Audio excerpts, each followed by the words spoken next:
हाँ बोल दीजिए। अपने गुड्डू केसरी जी माननीय मंत्री जी का स्वागत कर रहे हैं। माननीय मंत्री जी का स्वागत कर रहे हैं।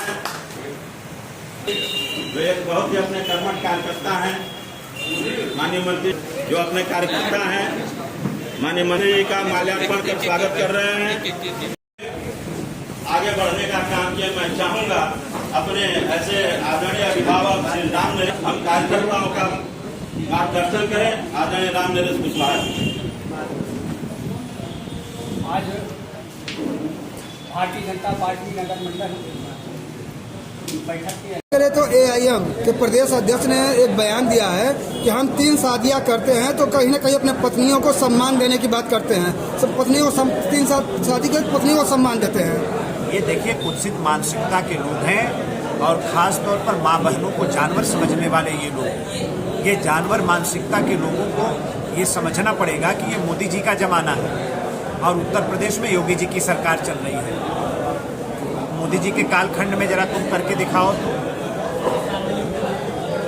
ये ट्रिपल तलाक कानून को जो मोदी जी ने बनाने का काम किया है, ऐसे जो पागली मानसिकता है उसको ठीक करने के लिए ये कानून लाया गया है।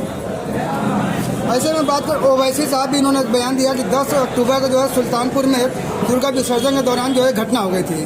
उसको लेकर उन्होंने ये कहा है कि हर दिन मुसलमानों पर देश के अलग अलग हिस्सों में अत्याचार किए जा रहे हैं। नहीं, ऐसा कतई नहीं है। ऐसी कोई मानसिकता के साथ सरकार काम नहीं कर रही है। हाँ, ये जरूर है कि समाज के अंदर, प्रदेश के अंदर प्रदेश को अशांत करने का, समाज को अशांत करने का, समाज को विघटित करने का, समाज को बांटने का किसी भी प्रकार का कोई प्रयास होगा तो उसको कानूनी तौर पर ऐसे प्रयास को सफल नहीं होने देंगे। अनिल जी, आपके बड़े भाई ओम प्रकाश राजभर जी इन दिनों सावधान यात्रा निकाले हुए हैं। यूपी से लेकर बिहार तक की यात्रा कर रहे हैं। यूपी में तो निशाना साध ही रहे थे और बिहार के नेताओं पर भी निशाना साध रहे हैं। देखिए, हमने उनका नाम बदल दिया है ना, वो असलम राजभर है, एक बात। और दूसरी बात, उनको कौन गंभीरता से ले रहा है। हाँ, ये सही है कि हमारे मीडिया के साथी बहुत मेहनत करते हैं तो उनके मनोरंजन के लिए कुछ लोग चाहिए, तो ऐसे लोग मीडिया के साथियों के मनोरंजन के साधन भर हैं। वो सावधान यात्रा निकाले, कोई यात्रा निकाले, कहीं किसी पर कोई फर्क पड़ने वाला ऐसे लोगों का नहीं। पार्टी के अलावा भी जो आम जनता का बना हुआ है, हम उसको कैसे वोट में परिवर्तित करके और पार्टी के विजय को कैसे सुनिश्चित करें, आज इन्हीं तमाम बातों को लेकर यहाँ पर बैठे हैं। मंत्री जी, देखा जाता है जब भी चुनाव आता है तो बहुत सारे प्रत्याशियों की संख्या बढ़ जाती है, लेकिन अंत में टिकट किसी एक व्यक्ति को मिलता है तो बहुत सारे लोग नाराज हो जाते हैं। ऐसे नाराज लोगों को मनाने के लिए क्या कोई रणनीति बनाए हैं या? देखिए, बड़ा ही अनुशासित संगठन भारतीय जनता पार्टी का है और इसमें काम करने वाला एक एक सदस्य एक परिवार की तरह आपस में मिलजुल के काम करता है। इस तरह का संकट दूसरे राजनीतिक दलों में होता होगा, हमारे पार्टी में इस तरह का कोई संकट नहीं आता है। पार्टी नेतृत्व का जो फैसला होता है उसको स्वीकार करने की हमारे यहाँ परंपरा रही है और सामूहिक प्रयास की परंपरा रही है, सामूहिक निर्णय की भी परंपरा रही है। हम लोग उस रास्ते पर चलने वाले लोग। मंत्री जी, अभी पिछले दिन प्रदेश सरकार की तरफ मदरसों के सर्वे की बात की गई थी। सर्वे की रिपोर्ट आ गई है, लगभग बड़ी संख्या में फर्जी सर्वे जो है मदरसों की बात सामने आ रही है। अब उसको लेकर प्रदेश सरकार क्या करेगी?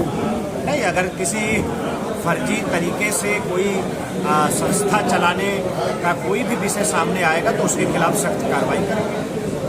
अगर फर्जी मदरसे भी चल रहे होंगे तो उसको बंद करेंगे। इसके अलावा बात करें तो मंत्री जी, आज गाजीपुर जनपद में आपका आगमन हुआ। आगमन का मुख्य उद्देश्य क्या रहा? देखिए, निकाय चुनाव निकट है। पार्टी ने मुझे यहाँ पर गाजीपुर के सम्मानित जो हमारे नेता हैं, जो हमारे कार्यकर्ता हैं, उनके साथ मिलकर काम करने का निर्देश दिया है। उसी क्रम में आज गाजीपुर आगमन हुआ।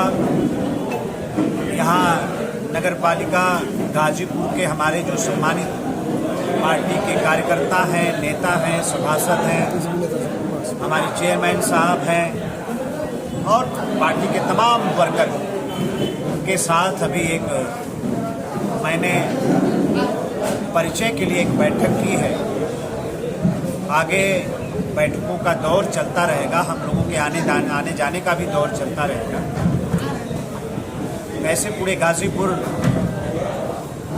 की सभी जो हमारी नगर पालिका नगर पंचायतें हैं, वहाँ कमल निशान का परचम किस तरह से लहराए, भारतीय जनता पार्टी ये हमारे जो उम्मीदवार हैं किस तरह से वो विजयी हो, जो एक स्वाभाविक आकर्षण भारतीय जनता पार्टी की तरफ